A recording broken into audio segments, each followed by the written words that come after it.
What's happening, people? Back with another reaction, back with some more Marie Fredriksson as we continue through Efter Stormen, 1987.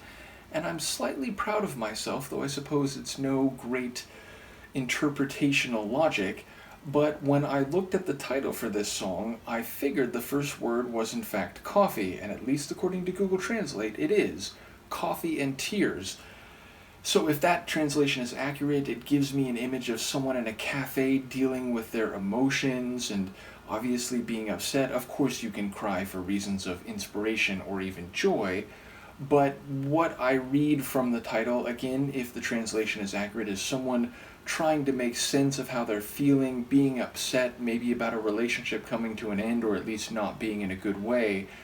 And so we get both a everyday type of feeling, someone drinking coffee, which many people around the world do daily, especially in the morning or when they need a pick-me-up, and then tears, which again, it's a biological reaction to psycho-emotional stimulus, seemingly, in this case, painful stimulus, and that of course suggests a larger narrative and one in which we are maybe at the end, or at the very least, certainly in the middle, meaning there's an implied backstory or prologue. Obviously, I won't be able to follow that narrative in real time, but I look forward to people commenting. Let's give it a listen. This is Marie Fredriksson from her Efter Stormen album, and the song title, I think, translates to Coffee and Tears.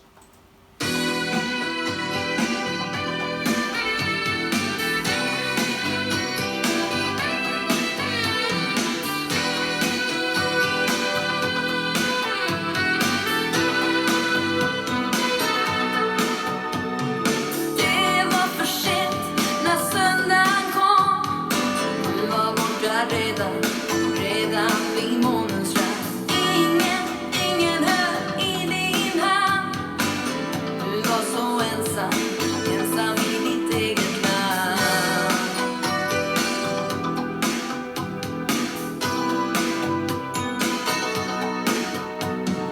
Det var för sent när sången kom. Du var borta redan i första radens rand. Ingen röst nådde fram. Allting var så tyst på nattens strand. Mörkrets skuggor förföljde dig. Du hann aldrig fram innan ditt hjärta stod i brand. The saxophone.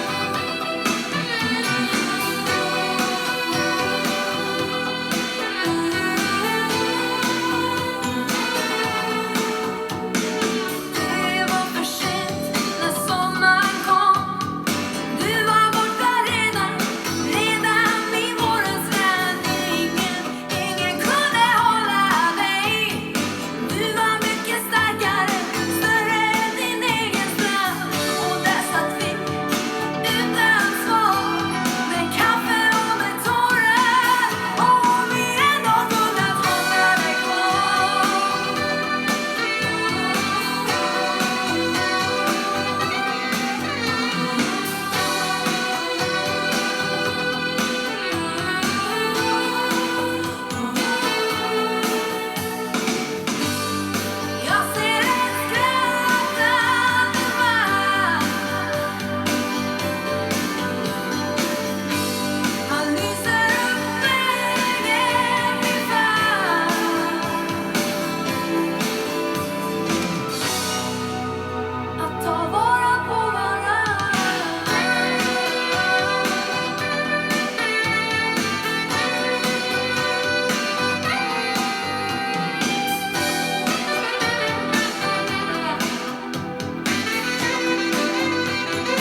At that moment, I thought it was gonna have a hard finish, but instead it was the very beginning of the fade-out ending.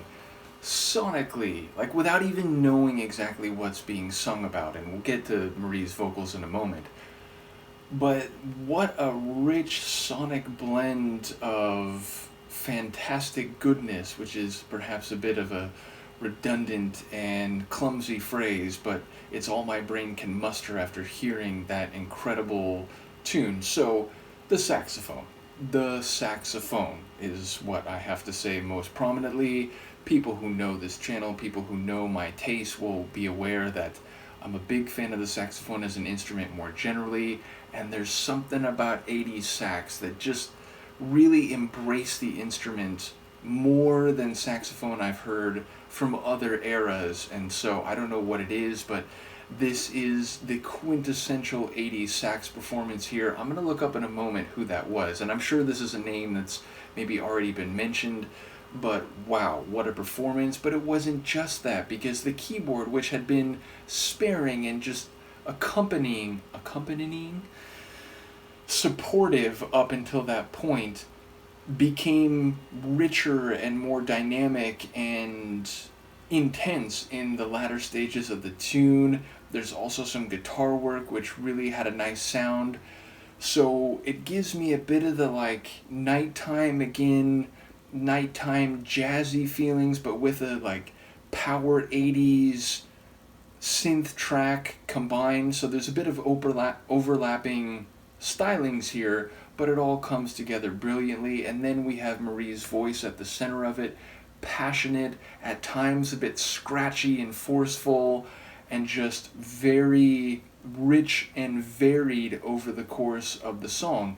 And of course there's that moment in the latter half or the back half of the tune where it sort of stripped down, it became very minimal. So again, just a really well composed tune even before I get a sense for what she's singing. And again, I think the title, without speaking Swedish, gives me a sense that we're dealing with powerful emotions here and maybe being upset, but perhaps even a bit angry about the way some relationship or emotional situation has gone.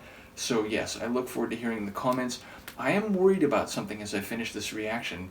Didn't we end Have a Nice Day, the bonus tunes from it last time?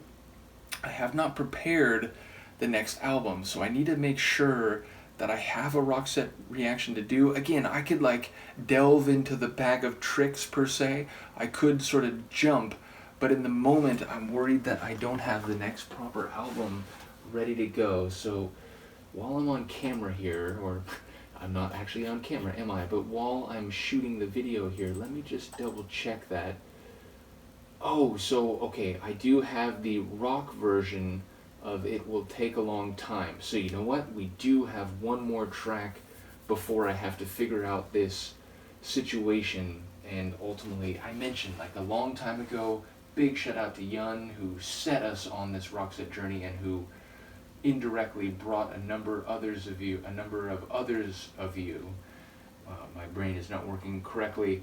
But yes, brought you to this channel. Let me just make sure I have a sense for what the next thing would be. Yeah, okay, so the last... Oh, but that's right, but Phil provided additional Roxette albums. So yes, we'll have everything figured out by next week, and I do have the next tune for us to do here this week. So that is solved, but let me just check who played saxophone on this incredible tune from Marie. So, saxophone was Eric Hausler. I'm probably pronouncing that incorrectly, but damn, son, what a performance here. And then the synthesizer was played by Per Malmstedt. So shout out to him as well. Just like an incredible tune sonically, an incredible tune vocally, and I'm curious about what the lyrics are and if they're in line for what I'm inclined to think based on the title. So yeah, shout out to Marie, shout out to the supporting musicians here, shout out to all of you who've been part of the Marie and Roxette and now Yelena Teeter, and perhaps pair solo, which again, we've still got that to go. So yes, we have music coming for the following weeks, months, and years. I hope all of you will continue writing with me in this regard. Let me know what you think of this one. I will see you next time. Peace.